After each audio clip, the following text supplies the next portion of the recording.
Who are you, really? Hey, if that's a question you're asking yourself as a leader, as a person, trying to create a life worth living in your faith, family, and career, then you are in the right place. Welcome to Beyond the Rut, the podcast that shares encouraging stories and practical advice to help pull you out of your rut into that life worth living. I'm your host, Jerry Dugan, and in this episode, we're going to be joined by special guest, Ray LaCara Jr. Now, Ray is an educator by trade. He's also the author of the book, Who Are You, Really? The Search for Authenticity. And we're going to be tackling the topic of living your authentic self, knowing your values, what drives you or what you want to drive you, and what it looks like when you're not living in alignment with that. And then we're going to be looking at even some topics around, pursuing a fake persona and how that misalignment can take a toll on you as well. So sit back, relax, grab a notebook and a pen, because here we go. All right. Hey, Ray, thanks for joining me. How are you doing out there in Seattle, right? Seattle, doing great. Thank you very much. And Jerry, thank you for having me. I really appreciate it. My pleasure, man. For everybody else, Ray and I have been chatting for minutes, and we almost forgot we had to record an episode here. That's how cool that conversation's been going.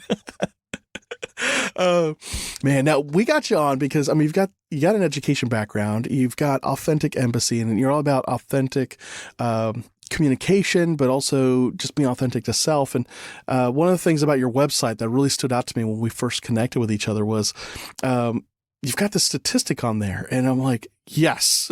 Now let me make sure he's a good guest in terms of personality and he knows the stuff. But the stat you have on your website right now is 61% of adults say they feel stuck in a rut. And that makes sense because we're beyond the rut. We're about living beyond that. And only 8% of those adults have goals to get them out of one. And that aligns with a lot of what I've said in my own book, that people aim for nothing and they hit it with amazing accuracy. Wow, that's a great quote right there. I got it from some real estate guy out of Chicago, but Joe Nego. But it's like the Wayne Gretzky thing, right? You miss 100% of the shots you never take. And here are people who feel stuck and they just aren't doing anything to go after it. And on my end, it's because we never really defined what success looks like for ourselves. We don't know what a fulfilling life means for us. And so we're not really authentically living that life. And that's why Beyond the Rut got started. It's like to help people get there. And I feel like you have a lot of that same passion. And even though you're going at it a different way, and for a different target audience, the message is still the same. So I'm glad we were able to get you on here and start talking about authenticity and living that authentic life and communicating in an authentic way. So what was it that really got you to really tackle this? Well, wasn't it Ziegler who said that, people just aren't aware of what they're capable of. And that's what leads us to this. And then we were having that conversation earlier about the educational system. I'm going to provide that background though. So look, in the past, at least it seemed like when we were growing up, that there was a lot more. It wasn't just reading, writing, and arithmetic. That when we were growing up, the focus was on you as an individual. Whether we're talking about soft skills, manners, different things like that, but there was that exploration of finding yourself and who you are. At least that's the way I thought it was when we were younger. It seems like we don't spend as much time on that anymore. And then everybody's left to sort of flounder and figure it out for themselves. There is no time. We need to be much more reflective on that, because before you know it, all of a sudden, you're now in your 20s. Now you're in your 30s. Now you're in your 40s. And life goes by very, very quickly. And with the adults that I've worked with, there's a point where they start feeling unsettled, and they think it's work, they think it's marriage, they think all that. What it really is they don't even know who they are. And so to get out of that rut, that first step has to be, like, for example, I believe that by first getting to know who you are, and maybe you don't do a deep dive, but at least you start to do that, then that's going to help determine the direction for any kind of coaching or for any kind of change. a lot of people, especially when you get close to the New Year's holidays or even their birthdays, I'm going to make a change. And they dive into it without any kind of reflection first. So in order to get out of that rut, there has to be that you need to connect with yourself. And a lot of times, one, info, and two, I think a lot of people just aren't aware that, hey, wait a minute, that should be the first step so that now I have a clearer path forward to making a positive, true and positive change. Yeah. And I love that you bring that up. And for some reason, I've got Hamilton in my head singing, I'm not throwing away my shot. But the reason is because in the musical Hamilton, so this is not a historical quote, guys. This is an artistic, Lin-Manuel came up with this, but the character of Hamilton says to Aaron Burr, if you don't know what you'll live for, what will you fall for? And I was like, oh, man. And it made me think about, my work with leaders and specifically in the healthcare space.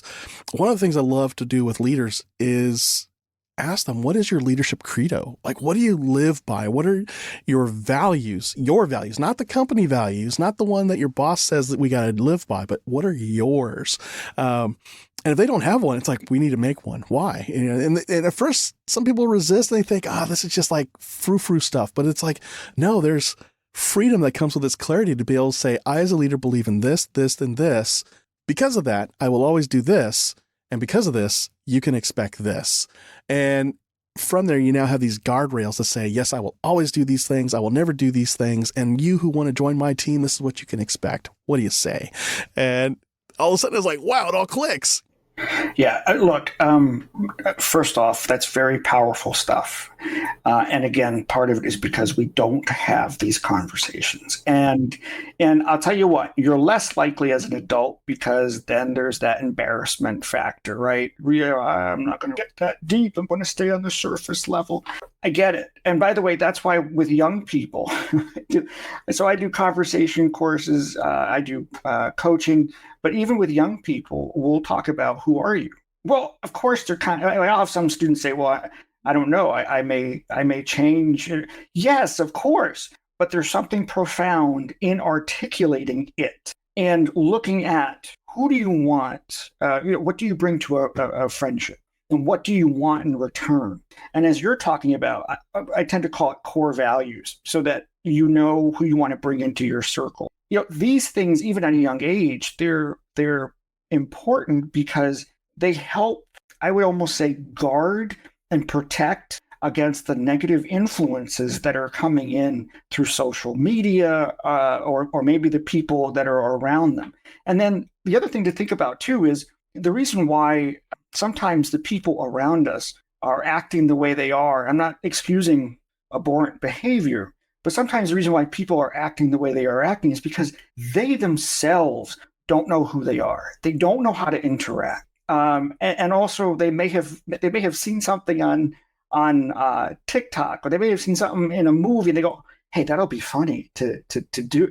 Well, you have more of an awareness if you are in alignment with who you are. And again, that comes back from being able to make that connection. And that is, when I work with people, that's where that whole authentic piece comes in. Because when you're more aware of who you are, that is going to guide you, whether you happen to be a young person or an older person, whether you happen to be in school or at work, or even within your family. And again, we don't have those conversations. And I would argue that you can be a leader without having to actually have a title. Working with your coworkers, they're watching you when days are going great. They're watching you when days are not that great. Are you consistent? Or are you just providing or putting on a facade, and then your personality or these things change? So just by living as an example and truly putting other people, considering how you would feel in that position, and then acting accordingly, to me, that's a leader. Yeah. Yeah. I was just thinking about my Army days. In the Army, like any other organization, you have your good leaders, you have some bad leaders, you have everybody in the middle. One thing about the Army culture was that it ingrained in everybody that everybody is a leader. And not so much that you can start arguing with each other in the middle of combat, but the idea being that there is a way we talk to each other. There is a way that we take ownership, take responsibility for the things in front of us. And in the absence of a formal leader, how do we, tactfully come in and respectfully guide everybody to do what still needs to get done, those kinds of things. And so one of the few things I'm grateful for in being in the Army is that it instilled some of that in me and made some of those things clearer. And then, you start to align your true self to that as well. And now you're this formidable force wherever you are. One of the movies that, go ahead. Yeah. What I was going to say, though, just by implementing that just a little bit, you begin to see, part of the reason why that resonated with you is because you saw a result immediately. And honestly, it doesn't take much. If you look at what a leader doesn't even have to be incredibly good at, let's say, a specific thing, but it's about being able to surround yourself with those who can take that idea, that concept, or even help that job, whatever it is. But surrounding yourself with people that you're motivating, you're inspiring, and even if it means they're going to move on, but you're still backing them, people will remember that. And it doesn't take much in order to do that. People are not looking for you to be running down a hallway holding a sign going, "You're awesome." It's the subtle things. Hey, I really appreciate you staying late the other day. I know you got a family and kids. Thank you so much for it's. Oh my goodness, it's those small things. And over the years, I was both a corporate trainer as well as a classroom teacher, and those are the things that just really they were the big things. And there are statistics that back that up. I think Forbes had something like 75% or 78% of people don't receive any kind of true leadership training. And then they also had, I think it was in 2018, they had something about how people leave their positions, and it's not about money. It's about just appreciation. And they're not even looking at recognition. It's just appreciation. And we're missing that. And by the way, it's the same thing as when we're a student, and it's not, hey, good job. I mean, that's nice, but the more specific we can be. And again, that to me is more authentic. I'm authentically letting you know why I think you did a good job. I'm not just spewing words to make you feel better. No, I'm authentically letting you know why I think you really did a great job. Do you ever teach like the SBI model for feedback? It's a situation, behavior, and impact, or something like that? Not specifically, but a lot of that is really ingrained in a lot of the stuff that is taught. Yeah. I hope that wasn't copyrighted. I'm going to get myself sued for saying that. Sponsored by whoever came up with the SBI model. Well, it's kind of like executive functioning. I've been doing executive functioning for years, but not under specifically that, specifically we're doing executive, but it's really just about your time management and looking at different things and being able to reflect on what is working, what can we improve. Yeah, I love that you did bring up those ingredients, though, that if you're giving somebody recognition, it's got to be authentic. It's got to be genuine. And the way you communicate that is, here's the specific thing you did. Here's the specific impact it had. Thank you for doing that. And even if it's something out of the norm, like working late or working on a special project that wasn't yours in the corporate space, in the school space, it's, somebody going the extra mile to stand up for somebody who was about to be bullied, whatever it is, sharing that specific incident, the specific behavior and the specific impact does a lot to really tell that person, wow, it was that was real. They saw me. I think that's one of the two big reasons people were leaving jobs in 21 through this year, 2023. So much for evergreen, right, guys? But one of the two big buckets why people were leaving was I didn't see growth in my current job. In translation of that is it wasn't meaningful for me anymore. It wasn't fulfilling. And then the other one is I didn't feel cared for. And when you give somebody recognition like that, you're really helping them feel cared for, and they're going to stick around longer. They're going to do more of the thing you just complimented them on or gave praise for. And that doesn't just work in the workplace, though, does it? No. In fact, I'm glad that you mentioned that. But real quick, I just want to go back just for a moment in terms of our leaders and that recognition. To be able to be that authentic, though, they have to feel confident and comfortable enough with themselves. So a lot of times what holds people back is that they're not feeling that they really can handle that position or that job, or they're lacking that confidence. And so they feel like they're losing power by putting more trust in other people who might make them look better than the leader. But that's what it means to be a leader, though. So, for example, if you make an error or a boo-boo, and it doesn't matter if you're an educator or not, that's fine. Own up to it. Hey, I understand that. We're having a conversation. This is all about team. And I think that that's missed. And by the way, yes, being able to recognize people. As of February, I will have been married for 20 years. Woohoo! Congrats. And every single day, though, both my wife and I, for the 20 years we've been together, hey, thank you for X, Y, and Z. Hey, thank you for letting the dog out. Hey, thanks for emptying it. I mean, it may sound really, for some, what am I thinking? Doing the dishwasher or doing, but honestly, it's so simple things. Hey, thanks for picking up the stuff at the store. You're recognizing that person because they went out of their way, or maybe on the way home, they just wanted to go home, want to have to go to the store again. All those little things, but it's about that recognition that even 20 years on is still just as important as it was in the very beginning. Yes, recognition does matter. Yeah, guys. no, that's beautiful. And imagine if we did that with our children. Yes. Imagine if we did. I had one student who used to come in, and I had students that used to always come in for lunch and hang out and different things. But I had one particular student who would come in the morning before homeroom and then pop in a lot of times during lunch as well. And I would actually put my stuff down and I would ask her how the day is going. And I would have a follow-up. And one day she said to me, "Why do you ask me so many questions?" And I said, well, I could ask you a closed question. How's the day? And then you say, yes, good, bad, whatever. I said, and then I could just go ahead and continue to do my work. I said, I'm asking you questions because what I'm demonstrating is that you are important and that I do care for you. So the question, I could easily just, we could do a one sentence, one word. I said, but that's the reason why I'm doing the follow-up questions. And I said, you wouldn't be here if that didn't matter.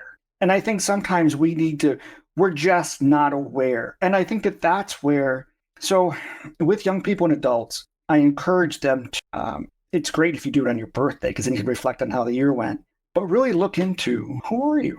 What are the things that you appreciate? What are the things that make you smile? What are the things that you really don't like? That's another thing too, as we get older, a lot of times we just kind of put up with things. Well, over time, that begins to build. And then we wonder why we're frustrated and angry.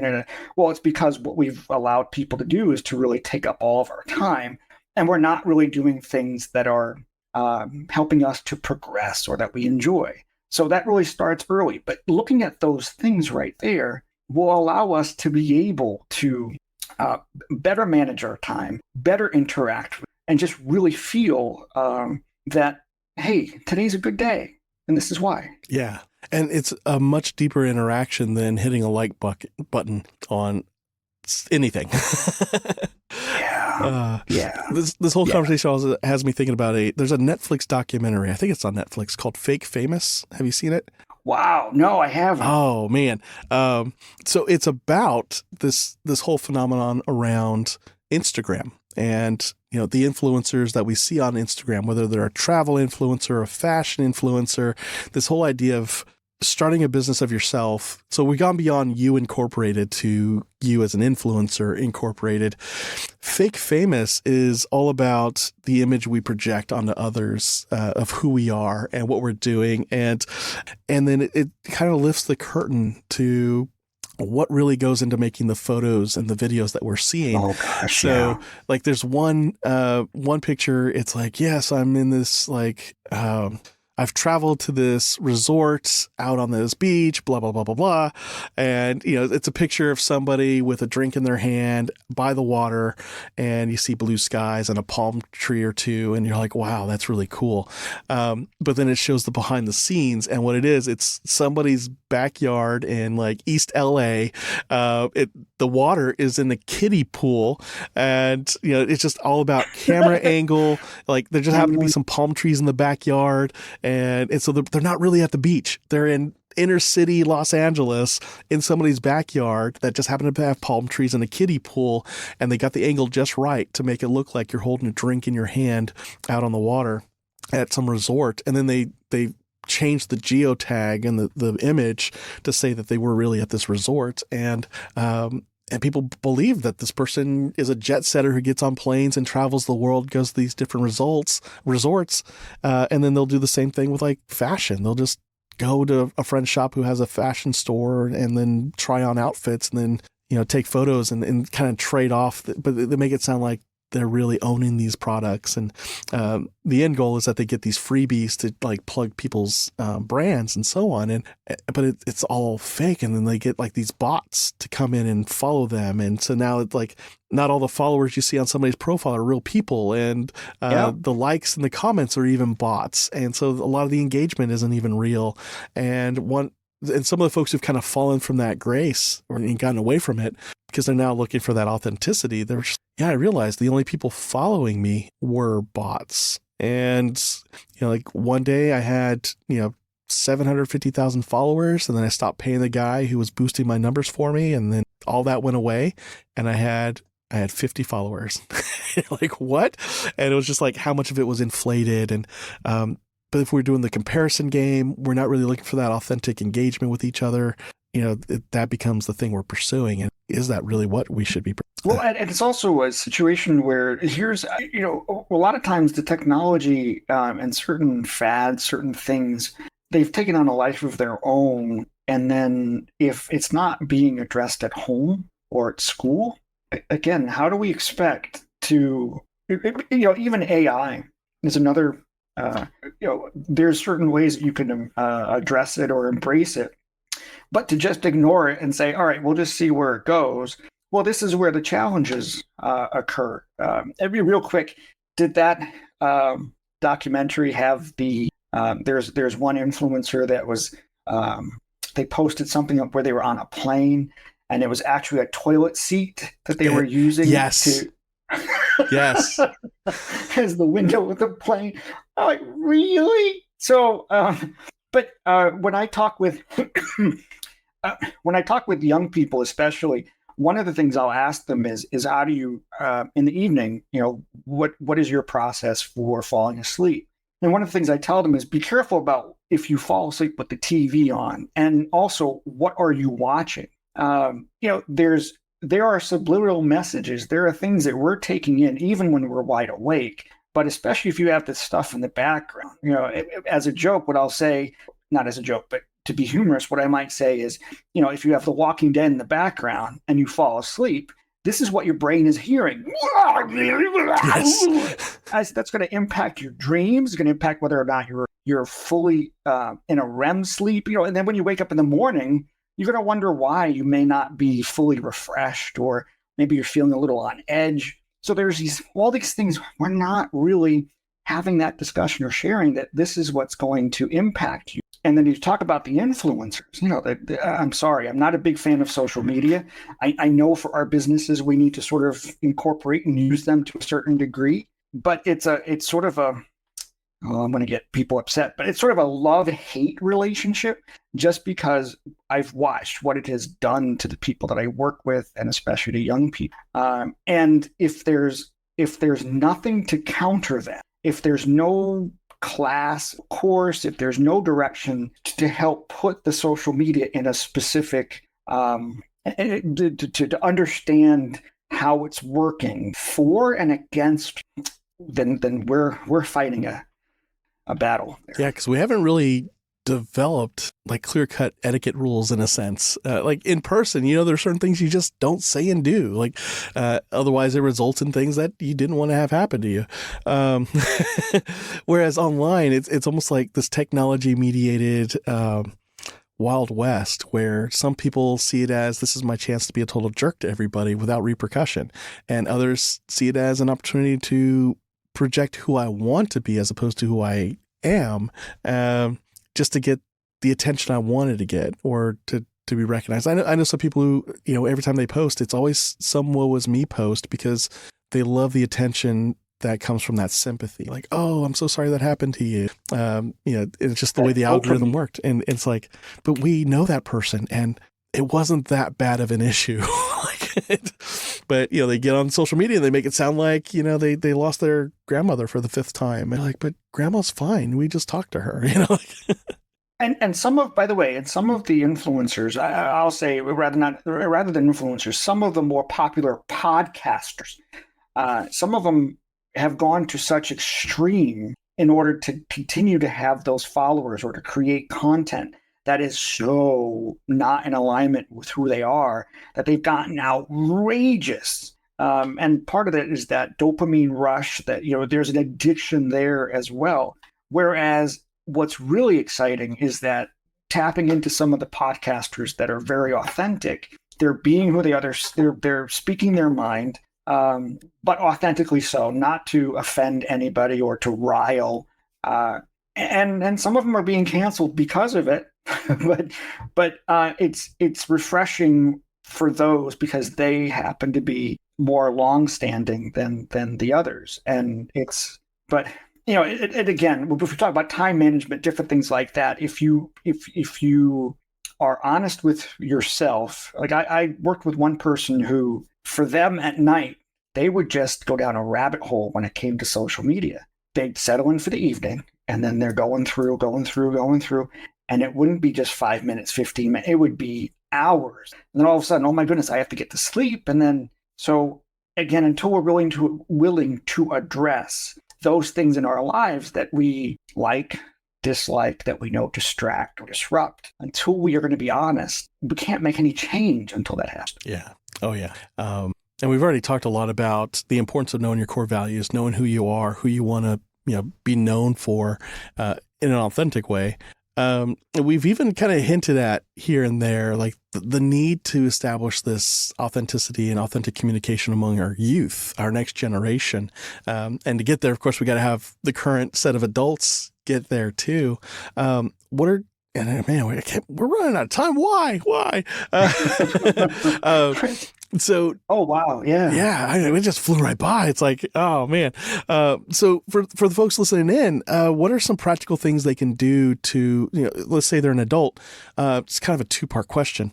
Part 1 is, as an adult, what could I do to make sure I'm communicating authentically and being my most authentic self? Part 2 of this question is, as an adult, how can I help influence the next generation in a way that makes sense to the next generation and not sort of well, you kids need to know how to do this. So it resonates and is seen as authentic and genuine by you, of us adults.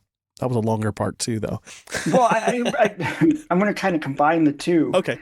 So look, we just had a discussion. The time went by rather quickly, and I think that's the secret right there. So one of the big things in a classroom, for example, that I always enjoyed was if we could have a discussion on whatever it is that we were covering, whether it was a book or if you're in history or but having that discussion is so important. And so that I would say being able, and I think this is the reason why podcasts are so popular, is because it's interesting to listen to people engage in a civil discourse. If we turn on some of the other stuff or the media, it's just really about arguing back and forth. So by having a true discussion, now, the reality is friends.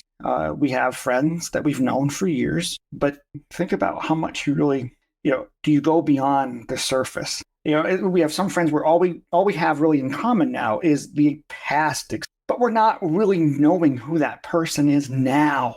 And I think so we need to be willing, whether it's with our young people or with our current family and friends, we need to be willing to listen and be willing to engage in a conversation. And to engage in a conversation means, how are you?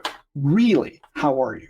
What do you think about this? Because a lot of times, too, we'll talk to people and it's their story. It's someone else's story. And that's fine, but there's no it's not being reciprocated. That's a dialogue. That's a conversation, and we're not really having that. So being willing to put ourselves in that position to actually truly, authentically engage. And then I'm going to go back to that whole, we need to ask ourselves, who are we? We need to get to know that person that's in the mirror. once we get to know that person in the mirror, hopefully we can begin to feel comfortable with that person. And then through that, if we need to make a change, and by the way, I'm not saying it's easy. I'm not saying it's pretty. There are going to be things that we're not going to be happy about, but that's what it means to be human. And so in order to have that change, to bring about that change, that's, I think, the secret is just really, who am I? And then who do I want to surround myself with? Because I think that's the other thing too. Whether you're an adult or whether you're a young person, looking at what you bring to a relationship or to a friendship, and what do you want in return? Because if you're able to articulate that, you're not going to settle anymore. And that's just really about being authentic and genuine and real. Did I answer your questions properly? I believe so. Yes. Yes. Address both of them. Because that is what people need to see. Like, what does a dialogue look like that doesn't devolve into name calling and just shouting matches? Even when you're talking about topics and issues that are sensitive for folks. I think the pandemic showed us a lot of the need for this, because now people are saying the quiet parts out loud, and you're like, wait a second. Or they were taking a side and like buying into these bullet points of whatever belief they had already. But the engagements never went deeper than just regurgitating bullet points and shouting out insults, and you see friendships end, you see families split. And it's like, wow, did we forget how to actually communicate and put some boundaries in how we're going to have this discourse? What are we in agreement on? And let's get back to the values part. And it's like, I heard so many arguments, mostly on social media, where both sides of an issue, I'm doing air quotes for those who can't see me, both sides of the issue are saying the same thing, but because it was packaged in I'm a liberal or I'm a conservative or I'm a Christian, I'm atheist, because it's packaged in a person who's saying it from that perspective, it was total garbage. And then you hear the other person say exactly the same thing. And it's like, they believe in the same value of that people's lives are in, but then they're really going to town trying to vilify the other side that they don't believe that. And it's like, when are they going to hear each other that they're really saying the same thing? And yeah, that's because we have been conditioned to focus on the difference rather than the similarity. If we took a step back, my goodness, we are so much more similar, but that doesn't push the proper narrative. You're not going to get the likes. You're not going to get the views.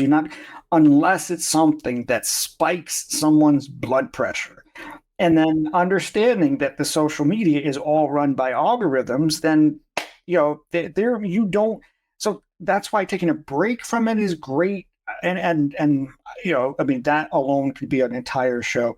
But I think that's part of the challenge right there. People are not going to hear each other because that's not what they've been taught. And if we're not doing that in the family, in the home, or if we're not doing that in schools, it's tough because, look, one of the courses I teach is journalism.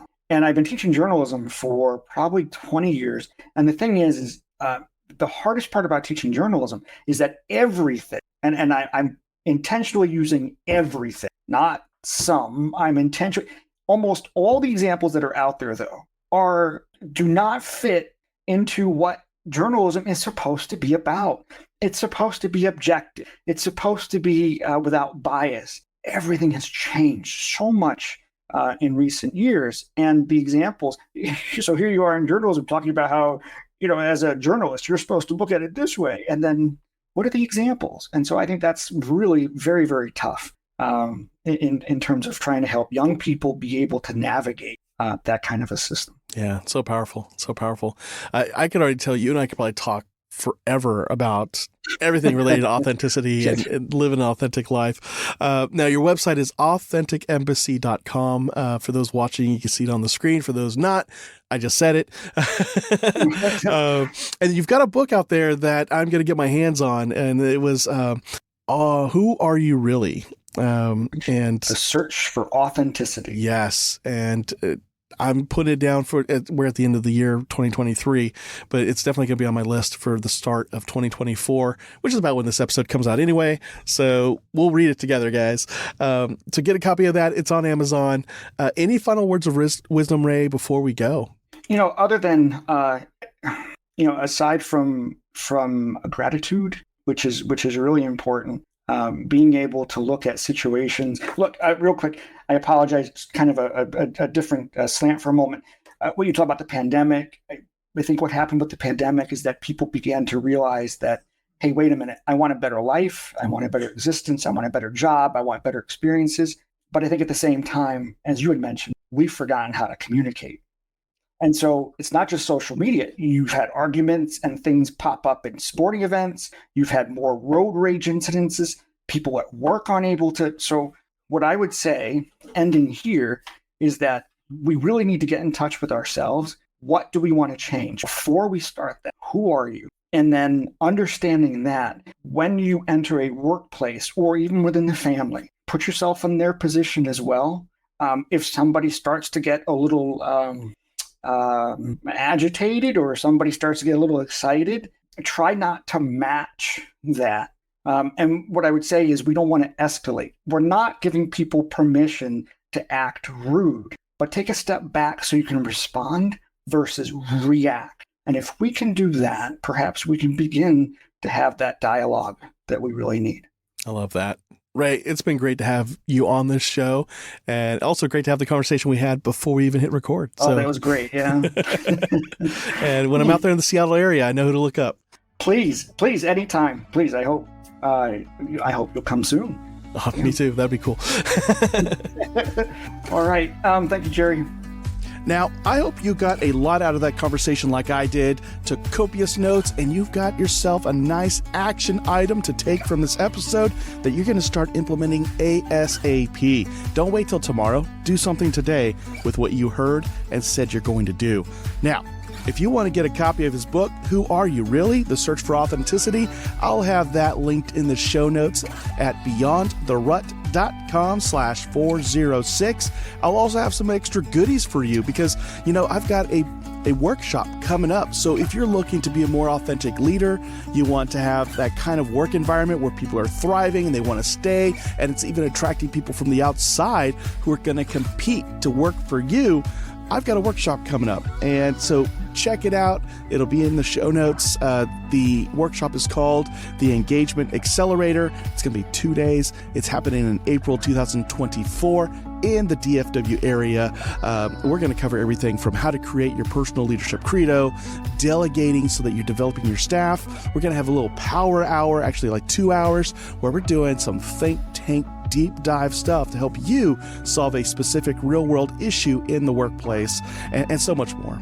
I'll also have links to the Fake Famous show that's on Netflix, and a link to Authentic Embassy, as well as some other episodes that talk about authentic leadership and all that good stuff. Now, I'm glad you joined me in this episode, and I look forward to joining with you again on the next one.